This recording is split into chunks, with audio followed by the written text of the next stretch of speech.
Bienvenue voyageurs dans la caravane de la Gitane sans filtre. Je suis ravie de vous retrouver pour votre horoscope qui couvrira la période du 13 au 29 janvier 2025 et qui fait suite à l'analyse générale de la pleine lune en Cancer du 13 janvier. J'espère que vous allez bien. Nous allons voir dans cette vidéo quel axe est impacté plus particulièrement en fonction de votre signe, solaire, lunaire ou ascendant. Quels sont les secteurs impactés par les différents aspects des planètes et les secteurs que va venir toucher la Lune pendant la progression des 15 jours qui vont suivre jusqu'à la prochaine nouvelle Lune qui aura lieu dans l'énergie du Verseau, donc le 29 janvier 2025. Si vous êtes Taureau, ascendant Taureau, ou si vous avez la Lune dans le signe du Taureau, la pleine Lune en Cancer du 13 janvier active l'axe 3-9 de votre thème, l'axe de la communication et de la vision globale. D'un côté, vous avez le secteur, votre environnement avec lequel vous agissez, avec lequel vous échangez, votre environnement de proximité. Et de l'autre côté, vous avez la maison de la philosophie, de la vision globale, des croyances, du dogme, mais également de l'administration, puisqu'on parle aussi du corpus étatique. Donc cette pleine lune, elle met en lumière d'un côté votre besoin de clarté dans les échanges, dans la gestion donc de votre environnement proche. On peut parler ici de la relation avec les frères et sœurs, avec les collègues, avec les voisins qui pourraient être au cœur de vos préoccupations.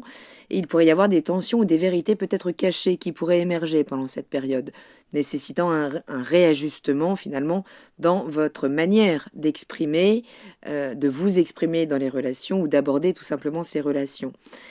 Le soleil en maison 9, donc dans l'énergie du Capricorne, en opposition, vous pousse à penser grand, à élever le débat, à élargir vos horizons à travers les voyages, les apprentissages, les projets à long terme, ou peut-être l'investissement à l'étranger. Vous ressentez peut-être une pression pour structurer une vision plus ambitieuse, ou peut-être pour clarifier vos croyances ou vos idéaux. Donc vous pourriez vraiment sentir des tensions, sans doute intérieures, mais peut-être exprimées aussi à travers des conflits. Dans ces secteurs, vous pourriez vous sentir bloqué entre la nécessité de gérer certaines responsabilités, peut-être en lien avec les enfants, en tout cas dans ce secteur 3, peut-être en lien avec certains apprentissages, avec l'interaction avec vos frères et sœurs, et votre aspiration à explorer, à élargir vos horizons en face dans le secteur 9. Ça peut créer un conflit mental qui vous invite finalement à hiérarchiser vos priorités, à aligner vos actions immédiates, attention à vos réactions trop subites, mais sur une vision cohérente. Uranus, qui est dans votre signe en secteur 1, donc agite directement sur vous au long cours, vous le sentez bien quand même, vous sentez bien ce mouvement de rétrogradation là, qui vous invite à remettre en question votre manière d'être, d'agir, de vous présenter au monde. Les aspects avec la Lune et le Soleil viennent amplifier cette transformation puisque il y a un aspect très dynamique entre la Lune et Uranus rétrograde, puisque c'est en sextile. Le sextile peut amener des événements, mais ce sera ici à travers peut-être une clarté soudaine ça viendra éclairer vos besoins émotionnels et la manière dont vous vous exprimez. Donc là, vous pourriez vous sentir peut-être prêt à sortir de certains schémas habituels, adopter une communication beaucoup plus authentique ou carrément innovante. Mais vous pourriez surtout trouver des solutions assez inattendues à des conflits ou des malentendus récents. Le soleil est trigone également à Uranus, donc à votre signe aussi, et cet aspect harmonieux, il vient relier finalement vos aspirations globales, vos croyances, votre foi à votre transformation personnelle. Et ça peut remettre ça en lien avec un certain épanouissement à reprendre peut-être en lien avec d'autres philosophies plus vastes, plus larges, que vous pourriez être en train d'explorer, peut-être en lien avec des situations à l'étranger. Vous pourriez ressentir vraiment un élan pour changer votre approche là, des études, des voyages, de la philosophie, de votre développement peut-être spirituel. Donc ces aspects, ils vont vous inviter à vous redéfinir en profondeur, à la fois dans vos interactions au quotidien et dans la manière dont vous poursuivez vos rêves à long terme. Uranus vous encourage à plus d'audace, à en tout cas accueillir le changement avec confiance. Mais ça passe par des grands moments de déstabilisation. Vénus est dans le secteur 11 et elle est challengée puisque dans ce secteur des amitiés, des projets collectifs, des causes idéales en poisson où vraiment Cette Vénus, elle a envie de fusionner avec son environnement à partir du moment où il partage ses valeurs. Elle a envie de s'investir dans des relations, dans des initiatives collectives, mais elle est en carré, c'est-à-dire qu'elle est en tension avec Jupiter qui rétrograde votre secteur des ressources personnelles, de la sécurité matérielle. L'idée, c'est peut-être d'investir dans les autres dans cette période, dans vos réseaux amicaux, collaboratifs. Vous pourriez là ressentir un besoin plus profond de contribuer à un groupe, de vous reconnecter à des amis avec qui vous échangez en profondeur. Mais ce sera en gardant un œil sur vos finances et sur vos valeurs, sur vos compétences, puisque vous pourriez vous sentir limité, un peu frustré, peut-être dans le doute même.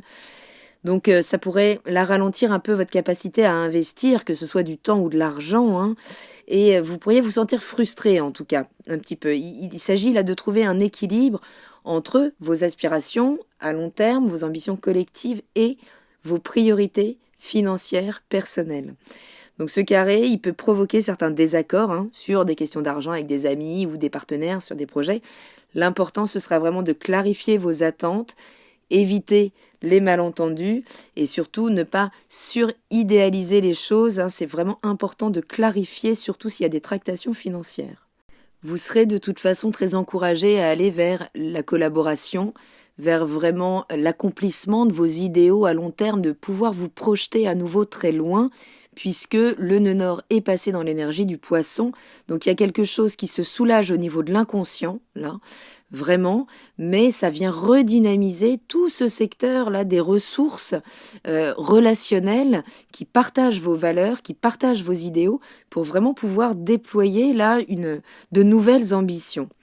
Mais parce qu'il y a forcément un mais, là cette période elle est quand même extrêmement tendue. Je rappelle qu'on démarre l'année mais au cœur de l'hiver et c'est un faux démarrage. Et tout le monde le sent là, c'est un démarrage où on est encore un petit peu tiré là vers l'arrière, on se sent encore fin 2024. Donc il y a une opposition là qu'il va falloir vraiment prendre en compte, même si elle se détend un petit peu. C'est d'un côté Mars qui là va être conjoint à la Lune, donc les émotions vont quand même être extrêmement dynamiques, extrêmement stimulées dans nos mécanismes intérieurs, surtout vous dans le secteur 3, donc dans l'interaction avec les frères et sœurs, dans l'interaction avec l'environnement immédiat, vraiment dans votre mode d'expression, de communication, puisque cette Lune, donc conjointe Mars, est opposée donc à Pluton. Pas complètement, puisque c'est dans le secteur 10, en face, qui parle de vos ambitions, de votre carrière. Et tout ça, là, est en train d'être étudié, d'être mis en face à face. Pluton en maison 10, il commence à vous mettre la pression sérieuse sur vos objectifs professionnels, sur votre place dans la société. Et les dynamiques de pouvoir, là, peuvent être assez puissantes, puisqu'elles exigent certaines transformations qui vont pouvoir vous amener à revoir certaines priorités professionnelles, mais pour pouvoir finalement vous y imposer davantage sur cette scène sociale. Mais là, cette opposition, elle vous demande quand même de continuer de résoudre des tensions qui peuvent être très intérieures, vraiment en ce moment, entre vos obligations professionnelles, vos aspirations sociales et votre besoin de vous sentir entendu, compris dans votre environnement immédiat, avec les gens avec qui vous interagissez au quotidien. Ou avec les gémeaux de votre entourage aussi, puisque c'est le secteur 3. Utilisez vraiment là, cette énergie pour clarifier vos objectifs, tout en étant vigilant à ne pas projeter vos frustrations sur les autres. Mars rétrograde est très réactif, là tout ça est amplifié avec la Lune, et finalement c'est une goutte qui peut venir faire déborder un vase rempli depuis trop longtemps.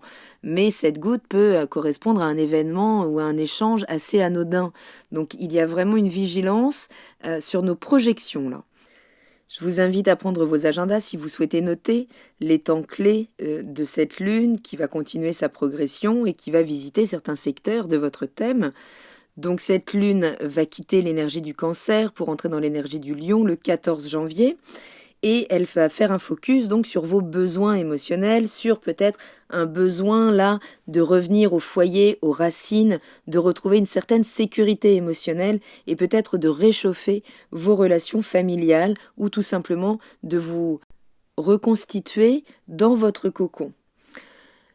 Le 16, la Lune entre dans l'énergie de la Vierge. Dans votre secteur 5, l'énergie devient plus analytique en Vierge. tourner davantage vers vos passions, vers vos projets créatifs, peut-être vers vos enfants ou vers le partenaire amoureux. L'idée, c'est d'être plus dans l'organisation pendant ces 2 jours, peut-être pour un projet, peut-être juste pour passer plus de temps avec les enfants, avec les proches, avec ce qui vous fait vibrer. Ce sera 2 jours pour réorganiser un petit peu votre emploi du temps, pour vous y retrouver davantage en termes de joie. Le 19 janvier, la Lune entre dans l'énergie de la Balance, dans votre secteur du quotidien, du travail, de la santé, de l'organisation, justement, de l'interaction avec les collègues de travail, peut-être. Et ce sera donc 2 jours pour faire un focus sur ce quotidien, sur comment retrouver de l'équilibre dans ce quotidien. Est-ce que votre routine de vie est équilibrée à vos besoins en termes de santé, en termes de dynamisme? Ce sera vraiment le moment là de rééquilibrer cette routine de vie, de vous concentrer sur des actions concrètes, peut-être renouveler certains échanges avec les collègues de travail pour alléger votre stress. Le 21 janvier, la Lune entre dans l'énergie du Scorpion, dans la maison du partenariat opposé à votre signe. L'énergie est toujours plus intense dans l'énergie du Scorpion, où elle vient nous replonger dans nos profondeurs pour pouvoir opérer les transformations nécessaires. Et là, pendant 2 jours, ça va concerner vos relations contractuelles, vos partenariats, qu'ils soient personnels ou professionnels. Donc ça peut être une bonne période pour explorer vos profondeurs ou pour percer à jour certaines problématiques et résoudre des tensions relationnelles peut-être profondes. Le 24 janvier, la Lune entre dans l'énergie du Sagittaire, dans le secteur 8, secteur des transformations, justement pour faire un focus peut-être sur les ressources partagées dans le cadre de ces partenariats ou dans le cadre des transformations justement qui doivent être opérées dans votre manière de répartir vos ressources, qu'elles soient matérielles, financières ou psychiques ou énergétiques, puisque c'est vraiment la maison des pulsions ici, de nos instincts les plus bas. Donc vous pourriez réfléchir à des questions financières, à des questions d'ordre intime, peut-être secrètes, ou à comment opérer une évolution personnelle importante. Transformation en lien avec vos croyances dans l'énergie du Sagittaire. Le 26 janvier, la Lune entrera dans l'énergie du Capricorne, dans votre secteur 9, pour vous préparer à la nouvelle Lune dans le secteur de la carrière, de la vie publique. Donc cette fin de cycle-là, elle vous pousse à finaliser peut-être des projets à long terme dans l'énergie du Capricorne. Peut-être en lien avec l'administration, avec l'étranger, avec les hautes études, avec peut-être certains dogmes en fonction de vos systèmes de croyances. Mais elle est là vraiment pour vous faire travailler vos structures avant de vous reconnecter à des ambitions collectives, professionnelles ou en tout cas vos idéaux à long terme qui pourront être réinitialisés à partir de cette nouvelle lune en Verseau. Donc pour conclure, si c'est le soleil que vous avez dans l'énergie du Taureau, cette pleine lune, elle met en lumière votre besoin de concilier votre développement personnel, vraiment au quotidien, comment vous vous sentez entendu, comment vous exprimez votre volonté aussi au quotidien et l'aligner avec votre vision globale, vos systèmes de croyances, peut-être avec certains projets à l'étranger ou certaines problématiques en lien avec l'administration à régler. Là, si vous avez procrastiné jusque-là, eh bien c'est maintenant qu'il faut régler les choses. Donc des changements dans votre manière de communiquer, de procéder, d'apprendre aussi pourront être nécessaires à étudier, en tout cas si vous souhaitez avancer de manière plus stable, plus sécure. Si c'est l'ascendant que vous avez dans l'énergie du Taureau, c'est votre expression personnelle, votre rôle au sein de votre environnement proche, peut-être avec vos frères et sœurs, qui viendra prendre le dessus là pendant cette période, peut-être en faisant des pressions sur votre carrière qui pourront vous forcer à vous repositionner. Si c'est la lune que vous avez dans l'énergie du Taureau, là vous allez ressentir les émotions particulièrement intensément, peut-être dans le cadre des échanges, peut-être pour venir toucher justement votre besoin de sécurité mentale qui se traduit peut-être par une sécurité matérielle qui peut être ébranlée en ce moment. La clé résidera vraiment dans l'introspection que vous saurez faire sur vos schémas de communication pour vous libérer de certains blocages émotionnels. Voilà voyageurs, j'espère avoir un petit peu éclairci cette période. Je vous remercie pour votre écoute. Prenez bien soin de vous. Je vous embrasse et je vous dis à très bientôt dans la caravane de la Gitane sans filtre. Salut!